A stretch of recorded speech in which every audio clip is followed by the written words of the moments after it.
Sanctus, Sanctus, Sanctus Dominus Deus Sabaoth.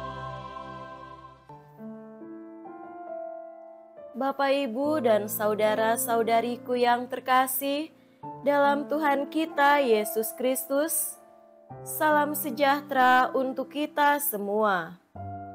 Berkat Allah yang Maha Kuasa senantiasa menyertai kita. Marilah kita mendengarkan dan merenungkan bacaan-bacaan kitab suci hari Rabu tanggal 29 November tahun 2023. Bacaan pertama dari Nubuat Daniel bab 5 ayat 1 sampai 6, dilanjutkan dengan ayat 13 sampai 14, ayat 16 sampai 17, dan ayat 23 sampai 28.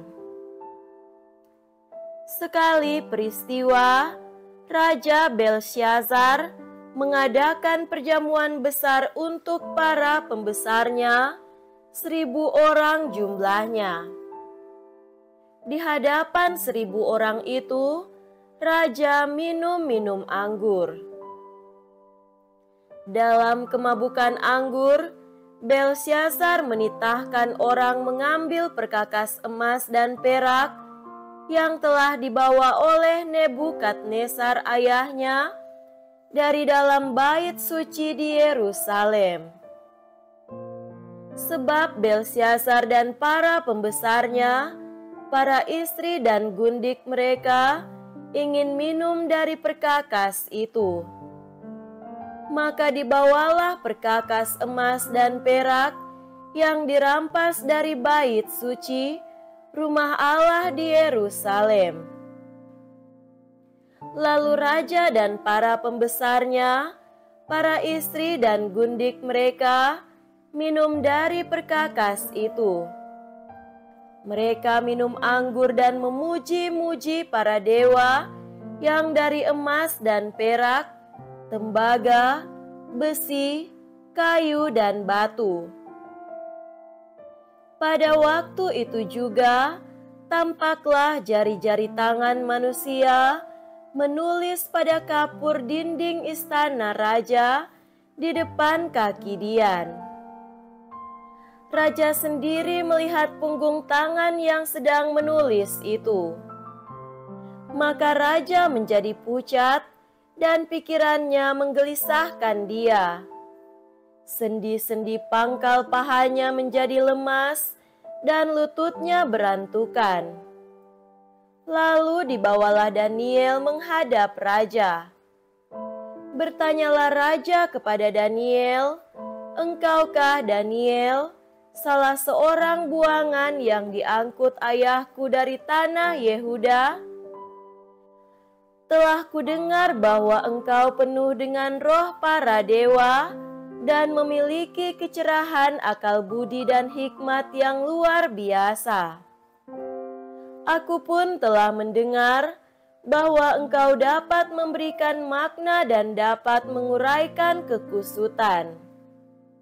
Oleh sebab itu, jika engkau dapat membaca tulisan itu dan dapat memberitahukan maknanya kepadaku, maka kepadamu akan dikenakan pakaian dari kain ungu, dan pada lehermu akan dikalungkan rantai emas, dan dalam kerajaan ini engkau akan mempunyai kekuasaan sebagai orang ketiga."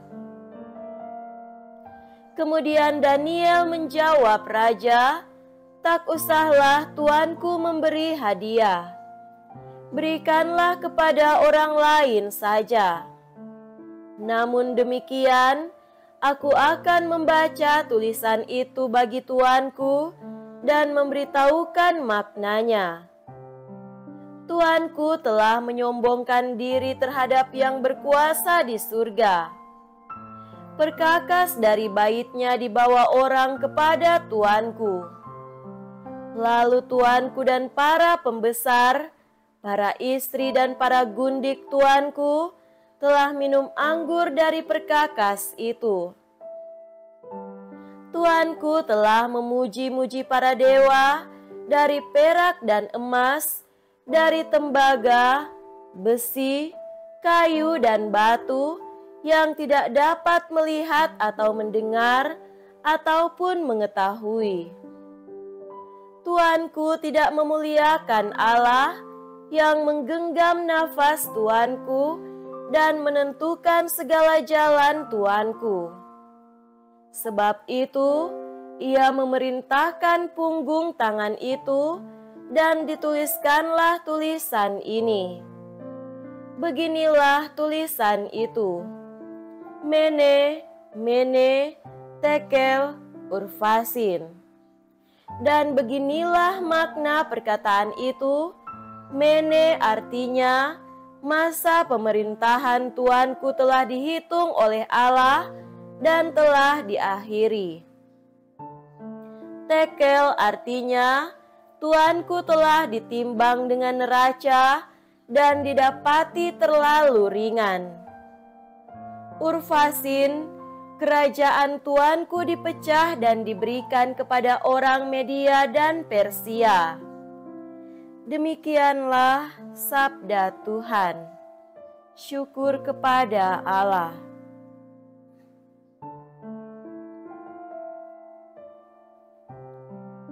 Semoga Tuhan beserta kita sekarang dan selama-lamanya.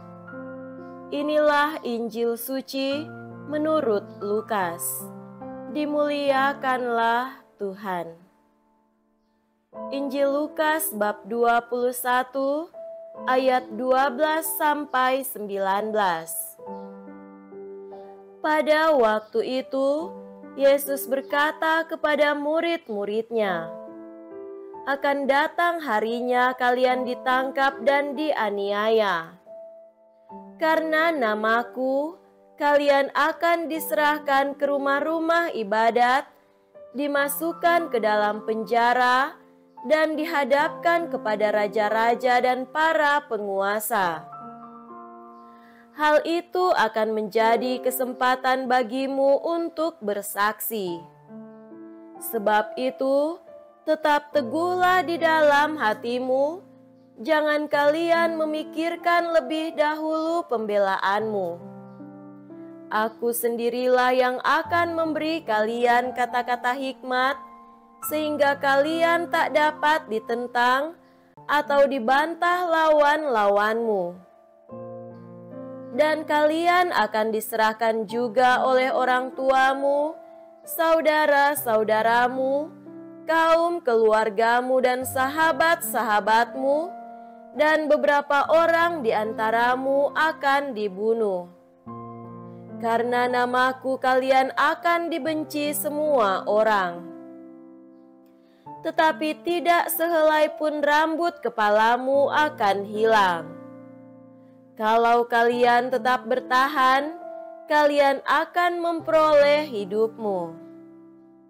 Demikianlah sabda Tuhan. Terpujilah Kristus.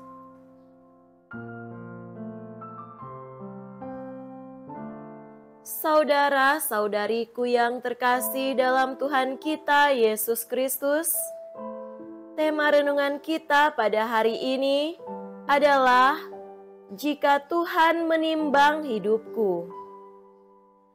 Dalam hari-hari terakhir tahun liturgi ini, bacaan-bacaan mengingatkan kita akan zaman di mana Tuhan akan datang dan merajai semesta alam, dan di hadapan Dia, Sang Raja semesta alam, kita akan dinilai entahkah kita layak untuk masuk dalam kerajaannya yang abadi atau tidak. Pelbagai hal yang harus kita buat sudah disodorkan dan diajarkan kepada kita sejak kecil. Kita diperhadapkan dengan pertanyaan Sudahkah kita melaksanakan perintah dan ajaran Allah sehingga kita layak masuk dalam kerajaan-Nya? Inilah kekhawatiran umat beriman, yakni seperti apakah penilaian Allah akan hidup kita selama hidup di dunia ini. Saudara terkasih, Raja Belsyazar merasa cemas dan ketakutan ketika mengetahui bahwa hidupnya sudah dinilai dan ditimbang-timbang Allah, dan ternyata ia kedapatan terlalu ringan. Hidup raja tidak berisi dan tidak berbobot di hadapan Tuhan, dan karena itu raja harus siap-siap bahwa ia dan kerajaannya akan diserahkan kepada orang Media dan Persia. Mengapa hidup raja terlalu ringan? Karena ia tidak memuliakan Allah, malah sebaliknya, ia menistakan barang-barang yang dikuduskan untuk Allah. Dengan kesombongannya ia membanggakan diri, bahkan merasa diri lebih hebat daripada Allah. Sebaliknya, Yesus dalam Injil meyakinkan para pengikutnya untuk bertekun dalam iman akan Dia, siap sedia dan siap menderita demi namanya, bahkan berani memberikan kesaksian iman pun ketika disiksa dan diperhadapkan dengan penderitaan. Agar hidup menjadi berisi dan berbobot di hadapan Tuhan, pengikut Yesus harus sungguh percaya pada penyelenggaraan ilahi. Saya yakin kita semua juga tak ingin didapati dan ditimbang oleh Allah, dan hasilnya adalah terlalu ringan. Maka marilah kita mohon rahmat Allah secara terus-menerus untuk menambahkan iman kita, dan untuk membuat iman yang semakin besar itu menjadi semakin berbuah, bahkan berbuah melimpah. Semoga segala kekayaan, prestasi dan reputasi baik yang kita peroleh tidak membuat kita sombong, tetapi justru semakin rendah hati dan menggunakannya pertama-tama demi kemuliaan Allah. Kesombongan hanya akan membuat hidup kita ringan dan melayang-layang, sedang kerendahan hati akan membuat kita bagaikan padi, semakin berisi, semakin merunduk. Semoga demikian. Amin.